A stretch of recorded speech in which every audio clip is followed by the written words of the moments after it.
Episode 6, Chapter 5, Kandar. Chapter 5, Kandar. "Ron's late," Thomas observed. "You think we don't know that, Tom?" Alice shouted back at him. Suzanne sent a glare at the two of them to quiet them. Thomas went back to reading a book while Alice failed to calm down. She began to pace back and forth around the small room they were in. Tempers had been high since the group had infiltrated the land Kandar held. Alice seemed to snap at anyone who did not bring good news. This constantly put her at odds with Thomas, who could not help but bring up every negative event that came to pass.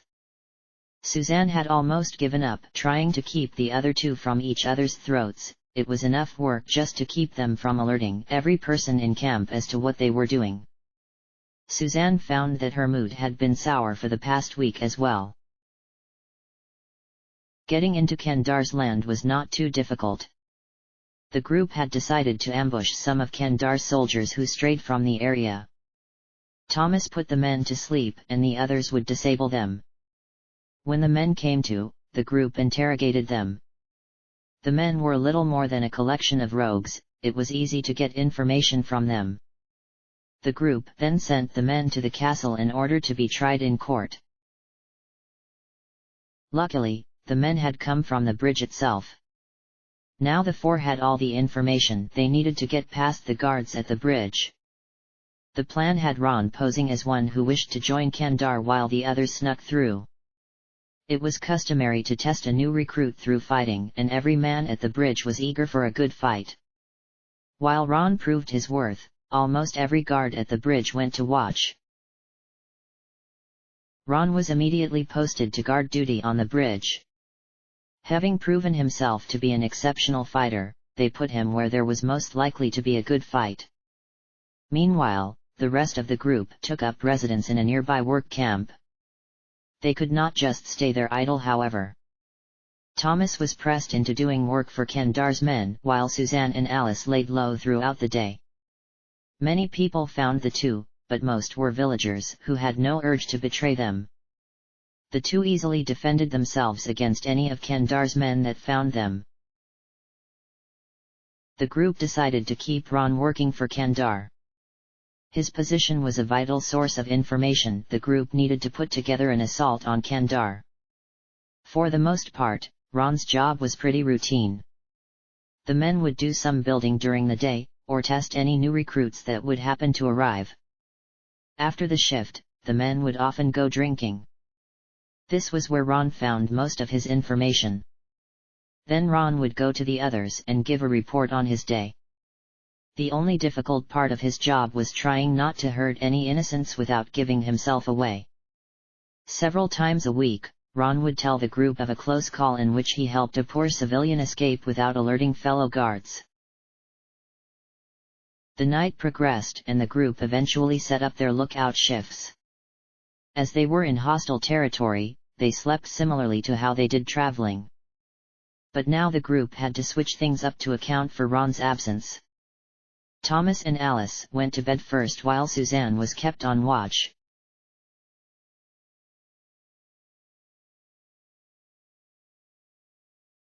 It was only a couple of hours before sunrise the next day when Ron turned up. He came into the tent with a great smile on his face.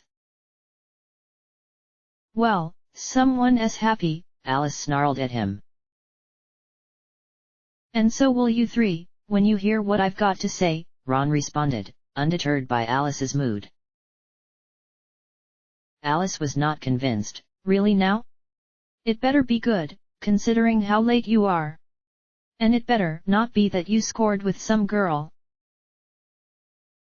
Ron chuckled softly. "You won't be disappointed. But for now, I think I'll head to bed. Good night." Alice just about lost it. She opened her mouth to yell at him when she remembered that she was to be quiet, and instead hissed at him. "No, you will not. We've been keeping watch for longer hours thanks to this stunt of yours. I think you should keep watch now." Now Ron started getting angry. I haven't slept all night and I've still got a shift tomorrow. I didn't try to stay out later than usual, I just couldn't get away. I'm sure you got at least a little sleep in. A little bit less now that you two are going at it, mumbled Suzanne as she sat up. I'm sorry Susie, I was trying to be quiet, said Ron, glaring at Alice. Don't pin this on me. This is all your fault. Alice retorted. Enough, hissed Suzanne. Since I'm up, we may as well wake Tom so you can tell us what is so wonderful. I have no clue how he can sleep through all this. Suzanne started shaking Thomas awake. He's always been a heavy sleeper, Ron observed. After some doing and a few grumblings from Thomas, Ron began speaking. Okay, we have our opportunity guys. Kandar is apparently an arrogant bastard. It seems that some people have gotten wind of his scam and there have been a few uprisings against him. In order to quiet these uprisings, he's planning some sort of parade through the land to show everyone his crown and warn against taking action against the empire. It's planned to occur in exactly 1 week and preparation begin tomorrow. I'm actually being pulled back to the Tower of Champaign to help out. That's interesting, but he'll likely station a heavy guard around himself. Even if we did manage to take him out, we'd have a time getting the crown. Without the crown, one of his men could just step up and keep going. Suzanne said. But he's going to open himself to attack right before the parade, Ron continued. He's going to send almost all his men in the tower to nearby towns in order to make preparations right before setting out. If we attack then, we'll have a decent chance of getting to him. This sounds like a trap. Why would he send his guards away right before leaving? Asked Thomas. Trap or no, this is too good an opportunity to pass up. We may never get another chance. Okay Ron, you make sure to tell us exactly when to make our move. Until then, we keep going as usual for this week. For now, Alice, you're still on watch. You might want to apologize to Ron too. Suzanne said. She and Thomas went back to sleep. Alice sighed and looked at Ron. Fine. I'm sorry. I thought that you were just partying late with Kandar's men. You really came through this time. What can I do to make it up to you? Ron laughed and replied, Don't worry about it. I did pull that stunt back at the castle. If I were you, I'd probably have thought the same thing. Ron turned around to head for bed when he turned back around and looked at Alice thoughtfully. Though, now that you mention it. What? Asked Alice. A kiss or something would be nice, laughed Ron. Alice responded by slapping Ron.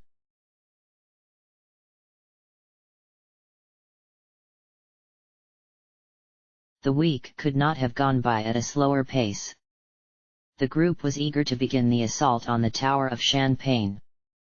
The greatest part of their plan was that they would not have to fight any but Kandar's closest men. They wouldn't have to fight any villagers who had been pressed into serving Kandar. Halfway through the week, Ron found out that the men who were staying with Kandar were none other than the knights who had broken their vows and joined him. Although these men were the most dangerous, it would allow the group to take out all the most powerful tyrants in one attack. At long last, the week came to an end. The group snuck out of camp in the middle of the night to travel to the Tower of Champaign.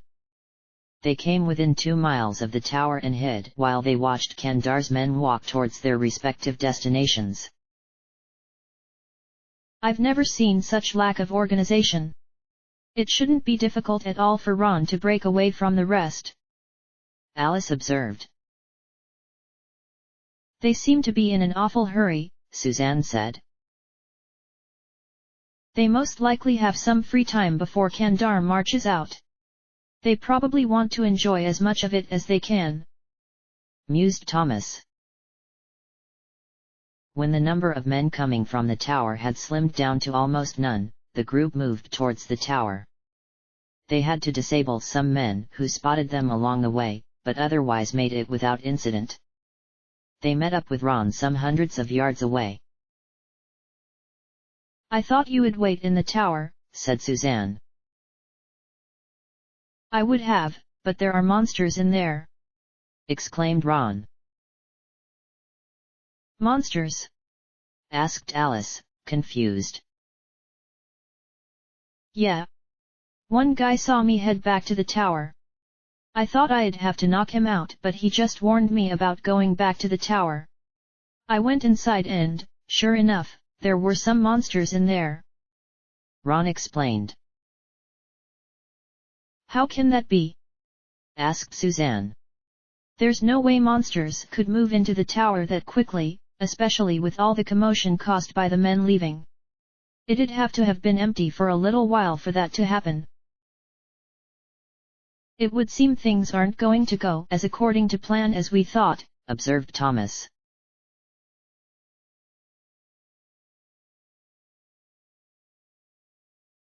The Tower of Champaign had long been the capital of the region. Since the region was poor and sparsely populated, usually the duke who watched over it was at the end of his political career. As such, the tower was usually a dreary place. Some dukes had even allowed monsters to enter the tower by not employing enough guards. The nearest town was about 5 miles away and nobody other than the duke and his guards lived in the tower. The reason the tower was so large was actually for military reasons. Ironically, the tower had been built to repel the Romalians who invaded the region before it had surrendered to the empire. Although it was a fine fortress, lack of equipment and men led to it being captured quickly. In the present day, few even remember the name the region once had. "I wasn't able to get a map of the tower, or learn where exactly Kandar is. That's one thing he was smart about. Looks like we'll have to check every room we can find," said Ron. The group proceeded through the first few rooms at a quick pace. All the rooms in the tower were pretty large and open, so it was not too difficult to see whether or not Kandar was in the room. When the group came around to another room, they were greeted by a large teal caterpillar. "Watch out! That's not the same kind of giant caterpillar we've been fighting around here," warned Thomas. Almost right after Thomas finished his sentence, the caterpillar opened its large mouth and let out a purple-colored gas at the fore. Thomas and Alice managed to stay out of the breath, but Suzanne and Ron were almost engulfed in it and started coughing. Alice chanted a spell and sent a bolt of ice at the caterpillar, striking it head-on. After his brief coughing fit, Ron took out his sword and finished the caterpillar off. "Both of you," Thomas said pointing at Suzanne and Ron, "come here for a second." Thomas spent some time examining Suzanne and then cast a spell on her. He did the same for Ron. "Poison?" Ron asked. "Yeah. That breath is toxic to us. Those monsters are really dangerous because of that. I managed to neutralize it in both of you," Thomas explained. "I see we have little worry of toxic monsters with our healer around," Ron said with a smile. The group proceeded through the first floor, making sure to check every room. Then they backtracked to a set of stairs they found and went up. On the next floor, they noticed the tower was open from the north side going counterclockwise to the southeast side. "I'm guessing that was so the defenders could shoot arrows at their attackers?" asked Alice. "Most likely," said Suzanne. "Though it may not be. After all, if it were the Romalians that were invading, why would the wall be open on every side but the northeast? Wouldn't that be the direction they'd be coming from?" Actually, the Romalians weren't the only ones to invade this land. Apparently, they successfully fought off some invasion from an island kingdom to the northwest. I don't remember the name, or if it even still exists. That's probably the original reason the tower was built, and why it was not as effective against the Romalians," explained Ron. "Incoming!" yelled Thomas. 4 men suddenly came flying, literally, at the party. The men all had fangs, heads with 2 points on the top, and wings coming out of their backs. Other than that, they were just like regular men. 2 of the mutants came at the group. Suzanne was tackled by one, but quickly lopped off one of her attacker's wings. Ron managed to slay the one that rushed him before it could tackle him. Thomas ran forward and scored a slash across the torso on one of the other 2. Alice and the 4th mutant were chanting spells. The mutant finished its spell first, and the 4 were engulfed in strange energy waves. When Alice finished her spell, nothing happened. "What the hell?" she exclaimed. "I know I chanted that spell correctly." The mutant Thomas attacked managed to give him a good blow as it flew at him, but Thomas finished it off with a slash to the skull before it could get away from him. Suzanne finished off her foe while Ron ran over to the one that had cast the spell and impaled it. "What was that spell they cast?" asked Ron. "I didn't feel anything, but I know it hit me." "I know what it was now," began Alice. "That's a spell that keeps your enemies from casting spells. That's why my spell failed." "How long does it last?" asked Suzanne. "A few minutes," said Thomas. "It's actually a spell that some clerics can use." "We better be careful then. We're going to need magic to take out Kandar and his men," said Suzanne.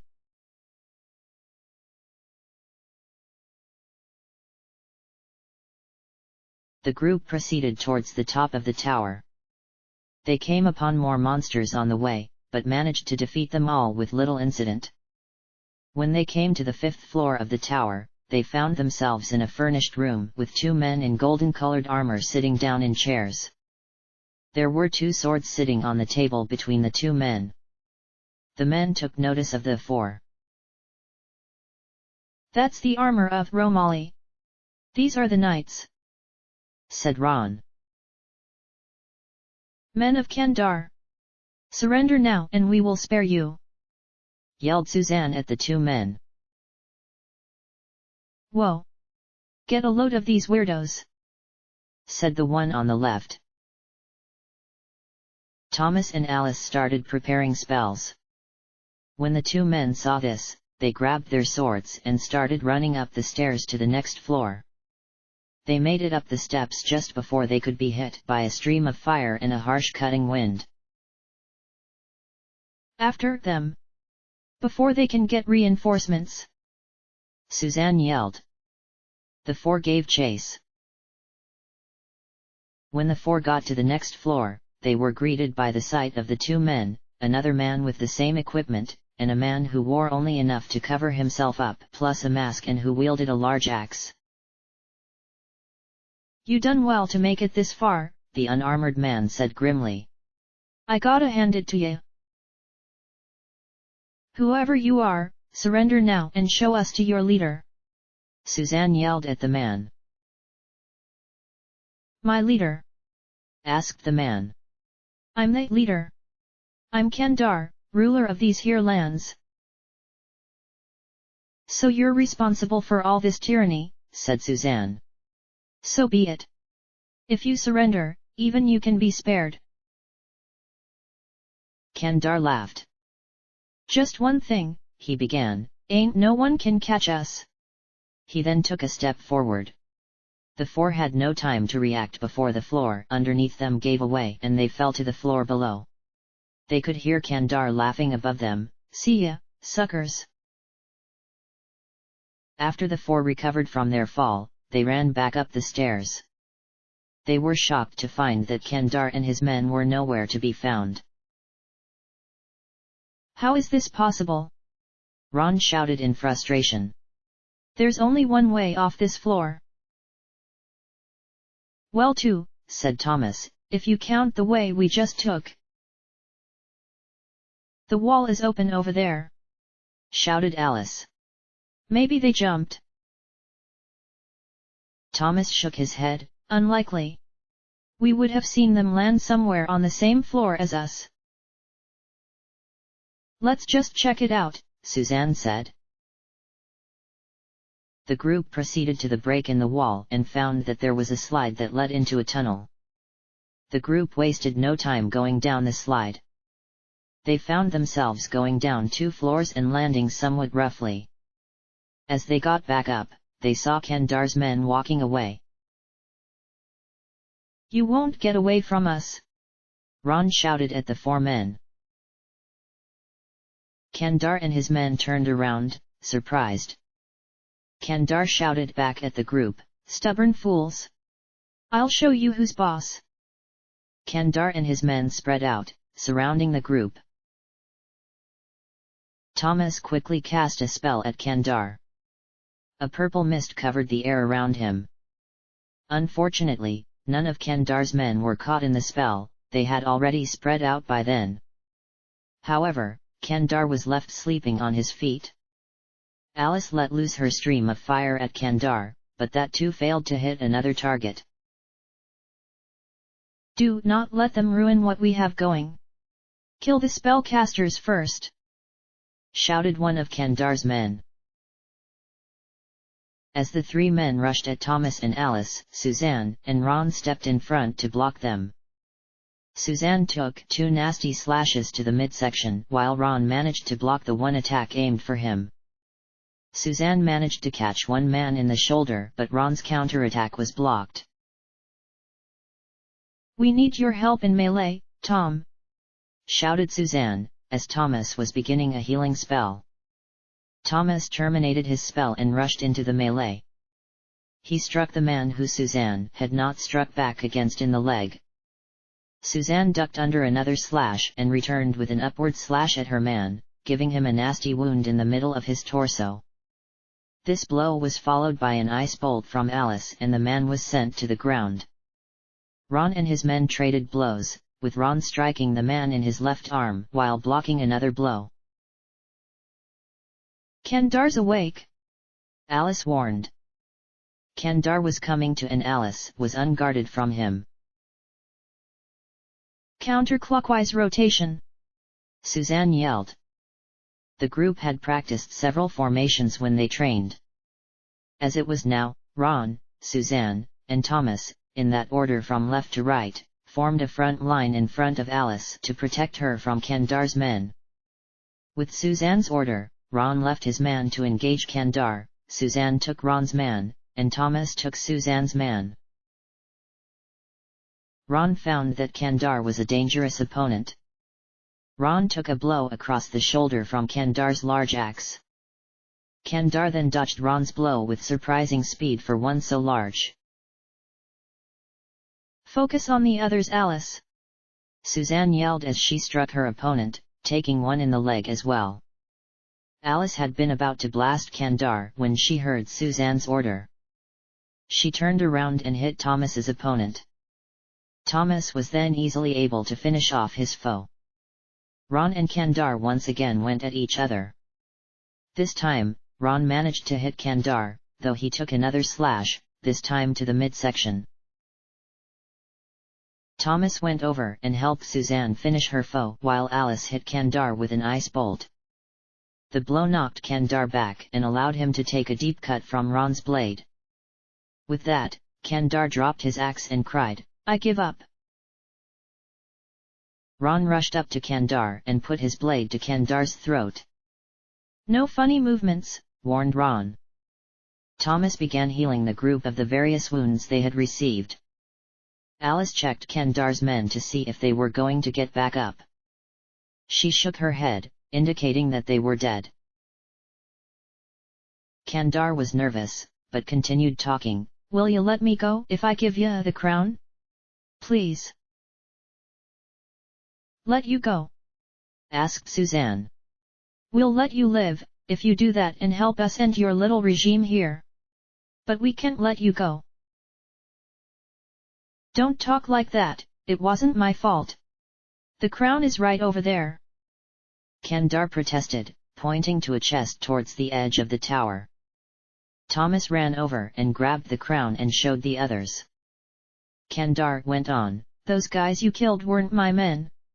They made me do this." "They made you do this?" Ron asked skeptically. "Yeah. I took the crown, you know that. But I didn't want to become a bad guy. Me and my buds, we were just goofing around before we took it apart and sold it. Some people saw me and started bowing to me, calling me Duke. We thought it was pretty awesome, but then those knights found us. They killed my buds and forced me to be the Duke. Said they had a big chance that they wouldn't have without me. Said people would recognize them since they were knights, but the Duke hardly got out ever." Kandar took a deep breath and continued, "So they made me do this. I was just a person to put on the crowd and act noble. They're the ones that went and did all that stuff to the people. I just wanted money." "Be that as it may," replied Suzanne, "we still can't just let you go." "Wait!" shouted Kandar, almost making Ron cut him on accident. "I know something. Something ye all will want to know. There's some people under a curse somewhere. This guy told me when he thought I was the Duke. There's people under some sleeping curse, and if they don't wake soon, they'll die." "Sounds like quite the story," snarled Ron. "It's true," Kandar protested. "Let's say it is true," said Suzanne. "Why not tell the Emperor? He sent us because he didn't want to kill his own people. Surely he could send him men in this case." Kandar persisted. "They won't make it. The guy said they only have about—" He paused to remember for a second and then continued, 3 days left. It'll take at least one for the Emperor to mobilize some mages. He'll need them to get them to Connave on time, but even then the town's too far away. If you hurry, you can make it." Suzanne thought it over for a second and then asked the others, "What do you think, guys? Is he telling the truth?" "He's lying to save his skin," growled Ron. "Probably true," began Thomas. "But what if he speaks the truth? Many lives could be in the balance. I don't think we can take that chance." "Okay then, where is this village Kandar?" Suzanne asked. "Oh no you don't. You're not tricking me that easy," Kandar said. "You have a map of the Empire." Alice reached into her bag and took out a map of the Romalian Empire. "Give me the map and something to write with," said Kandar. "I'll mark it, and you give me a wing of wyvern. Sound good?" Suzanne nodded. Alice took out a wing of wyvern and handed it to Suzanne, along with the map. Suzanne gave the map and a pen to Kandar. Kandar marked down a spot on the map and then nodded. Kandar and Suzanne both began to exchange items at the same time, careful to watch the other. "On the count of 3 Kandar. And I warn you, if even a single feather falls off the wing, it won't work. So I'll have no trouble keeping you here if you try not to give away the map," Suzanne warned. "And I can rip the map off where you need to see if you do the same," said Kandar. Suzanne counted the 3 and the 2 quickly made the exchange. Kandar quickly threw the wing into the air and teleported away. "I can't believe we let that dirtbag go," said Ron. "I think he was telling the truth," said Alice. "He may be a thief, but I don't think he's a murderer or a tyrant. If he's telling the truth, we have to get a move on," said Thomas. But on our way out, we still have to liberate this land, Suzanne said. End of chapter.